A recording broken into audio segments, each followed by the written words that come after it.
नमस्कार प्यारे बच्चों, मैं नेम सिंह आप सभी का स्वागत करता हूं डीआई नेम से यूट्यूब चैनल पर। 12वीं फिजिक्स के अंतर्गत अध्याय नंबर 2 स्थिर विद्युत विभव विभव तथा धारिता में आज अपन बात करने वाले हैं संधारित्रों के संयोजन के बारे पर। संधारित्रों का संयोजन क्या है और उसके जो दो प्रकार होते हैं उसी को हम समझने का प्रयास करते हैं। ठीक है, तो देखिए सबसे पहले हम बात करेंगे संधारित्रों के संयोजन के लेकर के। तो बड़ा सिंपल से एग्जाम्पल के थ्रू आप क्या कर सकते हैं, समझ सकते हैं कि हमें संयोजन की आवश्यकता क्यों पड़ती है। देखिए सिंपल सा है कि यदि आपके घर में सपोज 10 मेहमान आने वाले हैं और यदि आपको कोई मीठा लेना भेज दे, ठीक है, 10 मेहमान आने वाले हैं और सपोज 5 आप मेंबर्स हैं, तो आप गिन के कितना मिठाई लाओगे?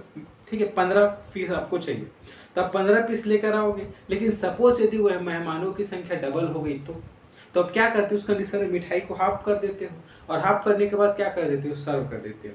लेकिन ऐसा जो व्यवस्था है किसी उपकरण के साथ नहीं है। सपोज मैं कोई संधारित्र लाया जिसकी कैपेसिटी कितना है 6 माइक्रोफेरेड, और यदि मेरे को आवश्यकता है 3 माइक्रोफेरेड का, तो उसको मैं काट के आधा नहीं कर सकता। दैट मीन्स उस कंडीशन में मेरे को दो से अधिक संधारित्र को आपस में जोड़ने की क्या होती है, आवश्यकता पड़ती है। तो इस प्रकार से क्या होता है भाई, इस प्रकार से संधारित्रों के संयोजन की आवश्यकता पड़ती है कि हमें क्या होती है, जनरली जो हमारे पास संधारित्र है उससे ज़्यादा धारिता वाले जो संधारित्र की आवश्यकता पड़ जाए या उससे कम धारिता वाले संधारित्र की आवश्यकता पड़ जाए, तो दो से अधिक संधारित्र को आपस में क्या कर देते हैं, जोड़ देते हैं, जिससे हमारी आवश्यकता की पूर्ति होता है। इसी को हम संधारित्र का संयोजन कहते हैं। संधारित्रों का जो संयोजन है बेसिकली दो तरीकों से की जाती है। सबसे पहला होता है श्रेणी क्रम संयोजन और दूसरा नंबर में होता है समांतर क्रम संयोजन। ठीक है, तो इस वीडियो में अपन बात करेंगे श्रेणी क्रम संयोजन के बारे में। चलिए समझने का प्रयास करते हैं।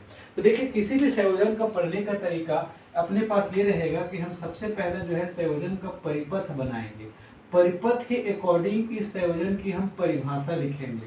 परिभाषा के बाद हम उसका गणितीय व्याख्या देखेंगे, गणितीय व्यंजक, और गणितीय व्यंजक के बाद अंत में हम देखेंगे निष्कर्ष। आखिर इस संयोजन का निष्कर्ष क्या निकलता है, कब हमें इस संयोजन की आवश्यकता पड़ती है, कब ये संयोजन की हमें जो है उपयोग करना चाहिए, हम देखेंगे निष्कर्ष के अंतर्गत। ठीक है क्या, देखो तो सबसे पहले हम बनाने का प्रयास करेंगे इस संयोजन के क्या परिपथ। परिपथ को हम बनाने के क्या करते हैं, प्रयास करते हैं। उसी के आधार पर क्या बनेगा भाई, अपने पास परिभाषा बनेगा। देखिए श्रेणी क्रम संयोजन पर तो हालांकि हम बहुत सारे संधारित्र को जोड़ सकते हैं, लेकिन यहाँ 3 संधारित्र को लेकर एग्जाम्पल बताया गया है।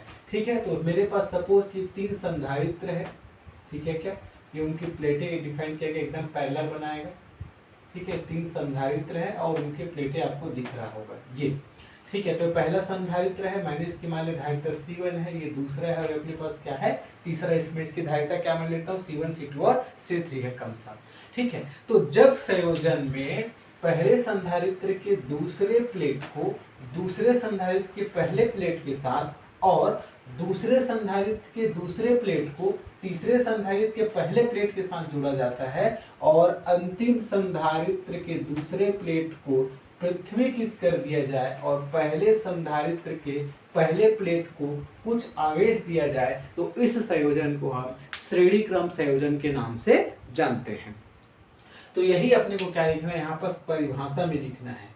परिभाषा में यही लिखना है। इस संयोजन को हम क्या कहते हैं, श्रेणी क्रम संयोजन। एक बार मैं बोल देता हूँ, सुनने का प्रयास करें। श्रेणी क्रम संयोजन क्या है कि जब संधारित्रों के संयोजन को या फिर जब संधारित्र को इस प्रकार से जोड़ा जाता है।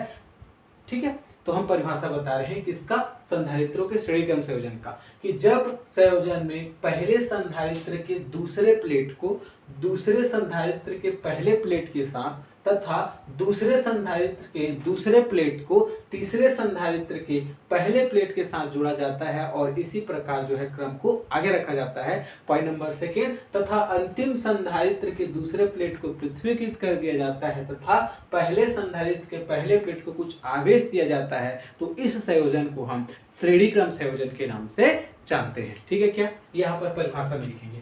परिभाषा के बाद अब हम बात करेंगे गणितीय व्याख्या के बारे में, गणितीय फार्मूला, गणितीय व्याख्या। चलिए समझने का प्रयास करते हैं। तो यहाँ पर हम 3 संधारित्र ले रहे हैं, बहुत सारे संधारित्र अपन ले सकते हैं। तो माना 3 संधारित्र C1, C2, C3 है, जिसे श्रेणी क्रम पर संयोजित किया गया। बड़ा सिंपल सा लिखना है कि नहीं, तो देखिएगा, माना 3 संधारित्र जिनकी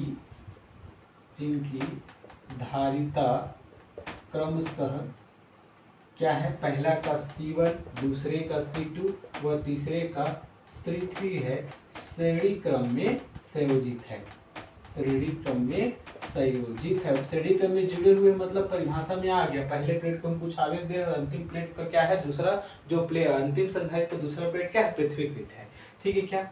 अब देखिएगा, अब इसको हमने प्लस क्यू आवेश दिया, तो देखिए इसको प्लस क्यू आवेश दूंगा तो इसके प्लेट पर प्लस क्यू आवेश आ गया, ये देखो प्लस क्यू आवेश ये।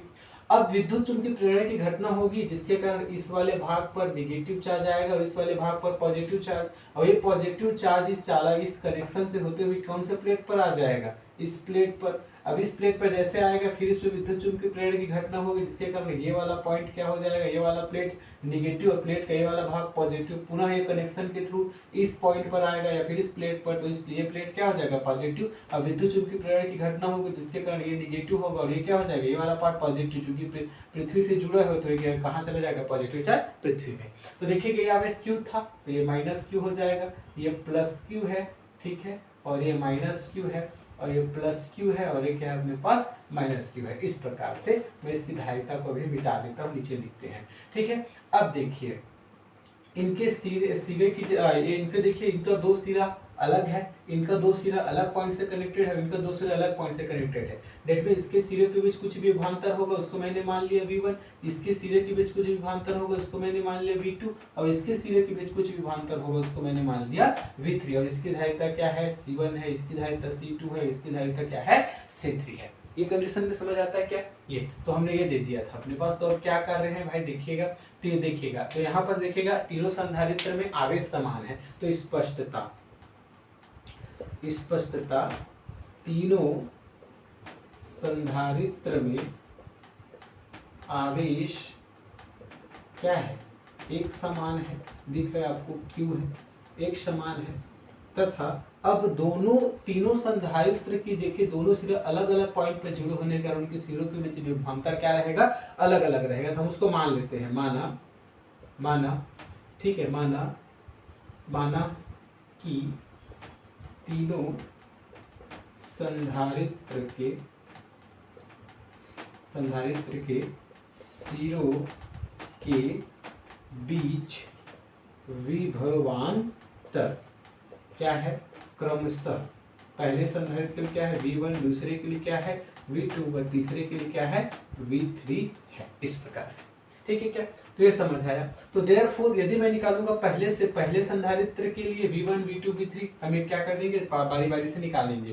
तो देखिएगा, तो देयरफॉर पहले संधारित्र के सिरों के बीच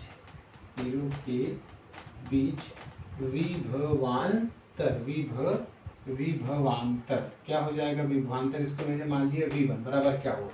देखिएगा आपको धारिता की परिभाषा पता होगा कि जैसे जैसे आवेश बढ़ाते जाते हैं उसका विभव बढ़ते जाता है। जब Q को हटाते हैं इसको पर्सनैलिटी चिन्ह को, तो यहाँ पर क्या आता है C आता है, तो यहाँ से V बराबर निकालूंगा क्या जाएगा Q अपॉन पर C। तो यहाँ से V1 बराबर क्या हो जाएगा Q अपॉन पर C, लेकिन पहले संधारित्र के लिए क्या लिख देंगे अपन, C1 लिख देंगे। ठीक है क्या, इसी प्रकार से ये पहले संधारित्र के लिए हुआ, तो इसी प्रकार से अब लिखेंगे दूसरे संधारित्र के सिरों के बीच विभवांतर क्या हो जाएगा V2, और V2 के लिए क्या हो जाएगा Q, चूंकि तीनों सिरों के बीच आवेश क्या है देखो समान है तीनों संधारित्र के लिए, और इसकी धारिता क्या है C2, तो ये हो जाएगा इक्वेशन नंबर 2। ठीक है, तथा एक संधारित्र बच गया, तो तीसरे संधारित्र के तथा तीसरे संधारित्र के सिरों के बीच विभवांतर क्या हो जाएगा V3, और V3 इज इक्वल टू क्या हो जाएगा Q अपॉन पर C होता है, और तीसरे संधारित्र की धारिता क्या है C3। तो इस प्रकार से तीनों संधारित्र के सिरों के बीच विभवांतर हमने निकाल लिया। अब मैं मान लेता हूं कि जब तीनों संधारित्र को जोड़ूंगा तो मेरे को एक बनाना है, तभी तो संयोजन कर रहे हैं। तो जब तीनों संधारित्र को आपस में जोड़ा तो एक संधारित्र को जो बनेगा उसकी धारिता मैं मान लेती हूँ, तीनों संधारित्र को मैं जोड़ा तो मेरे पास एक संधारित्र बनेगा। तो मैं मान लेता हूँ इसके सिरों के बीच विभवांतर V है और जिस पर आवेश तो समान ही रहेगा, लेकिन इसकी धारिता मैं क्या मान लेता हूँ C इक्विवेलेंट C तुल्य, इन तीनों को आपस में जोड़ने के बाद बनने वाली संधारित्र की धारिता। तो हम मान रहे हैं तीनों को आपस में जोड़ेंगे, तो माना संयोजन का तुल्य धारिता, तीनों को जोड़ने के बाद जो संधारित्र बनेगा तुल्य धारिता C इक्विवेलेंट व उसके सिरों के बीच सिरों के बीच विभवांतर क्या है, v है। तो देयरफॉर इसके लिए जब धारिता निकालूंगा या फिर इसके लिए विभव बराबर लिखूंगा, क्या होता है q अपॉन पर c, तो क्या हो जाएगा q अपॉन पर c, और इसके लिए क्या हो जाएगा c इक्विवेलेंट। ये क्या हो गया समीकरण नंबर 4। परंतु आप जानते हैं कि जो विभवांतर होता है वो क्या होता है, एक अदिश राशि होता है। तो देयरफॉर चूंकि कुल जो विभव होगा, कुल विभव अर्थात जिसका जो विभव होगा वो क्या होगा v1 v2 v3, तीनों विभव के योगफल के बराबर होगा। अब यहाँ से देखिएगा v1 v2 v3 और v है अपने पास, तो सभी का मान इस पर रख देते हैं। तो देखिए v बराबर क्या है q अपॉन पर c इक्विवेलेंट बराबर v1 के वैल्यू क्या है समीकरण 1 से q अपॉन पर c1, v2 के वैल्यू क्या है समीकरण 2 से q अपॉन पर c2 प्लस v3 के वैल्यू क्या है समीकरण नंबर 3 से देखोगे तो q अपॉन पर क्या है c3 है। इस प्रकार से तो देखिएगा इन तीनों में q कॉमन है, तो q को बाहर निकाल दिया तो बचेगा क्या 1 अपॉन पर c1, 1 अपॉन में c2, 1 अपॉन में c3। अब यहाँ पर देखेंगे ये q अपॉन पर क्या है c इक्विवेलेंट, तो इधर से q कट जाएगा। देयरफॉर तुल्य जो संधारित्र की धारिता आ जाएगा 1 अपॉन पर C इक्विवेलेंट बराबर 1 अपॉन पर C1 प्लस 1 अपॉन में C2 प्लस 1 अपॉन पर C3। ये है अपने पास फाइनल आंसर कि जब हम जितने भी संधारित्र यहाँ पर 3 संधारित्र ले रहे हैं तो उसको जोड़े तो उसकी जो तुल्य धारिता क्या आ जाएगी 1 अपॉन में C इक्विवेलेंट बराबर 1 अपॉन में C1 प्लस 1 अपॉन में C2 प्लस 1 अपॉन में C3। ये तो 3 संधारित्र थे। यदि संधारित्र की संख्या n हो तो यदि संधारित्रों की संख्या क्या हो n हो तो बड़ा सिंपल हो जाएगा। तो 1 अपॉन में c इक्विवेलेंट बराबर इसको बढ़ा देंगे 1 अपॉन में c1, 1 अपॉन में c2, 1 अपॉन में c3 एंड सो ऑन कितने बार 1 अपॉन में cn। ये सिंपल सा है। ये अपने को फार्मूला क्या करना था, याद रखना था।